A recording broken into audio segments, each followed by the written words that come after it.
Retirement नंतर बहुतांश लोकांची क्वालिटी ऑफ लाईफ घसरते. त्याचं कारण म्हणजे भारतातल्या 70% लोकांकडे कुठलाच रिटायरमेंट प्लॅन नाही. तुमचं वय 25 असेल आणि तुमचा घर खर्च आज 20,000 रुपये असेल आणि तुम्हाला समजा 50व्या वर्षी रिटायर व्हायचे, तर हा 20,000चा घर खर्च तुमचा 90,000वर गेला असेल इफ वी कन्सिडर 6% इन्फ्लेशन. आता 90,000 रुपये महिना तुम्हाला रिटायरमेंट नंतर मिळायचे असतील 50व्या वर्षी, तर तुम्हाला 2.2 करोडचं कॉर्पस तयार करायला लागेल.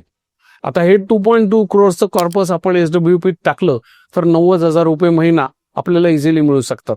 त्याच्यासाठी आजपासून तुम्हाला 14,000 रुपयाची SIP सुरू करावी लागेल, ज्याच्यावर मी अज्युम करतो की 12% रिटर्न मिळतील. अनफॉर्च्युनेटली 25व्या वर्षी रिटायरमेंट प्लॅनिंग करणारे 1% लोक सुद्धा या देशात नाही. मॅक्सिमम लोक 35-40 जागे होतात आणि त्यावेळेस ऑलरेडी उशीर झालेला असतो.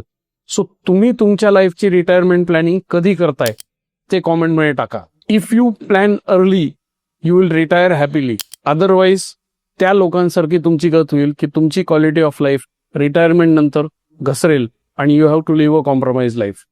तुम्ही कॉम्प्रोमाइज लाईफ जगणार आहात का? स्वतःला विचारा.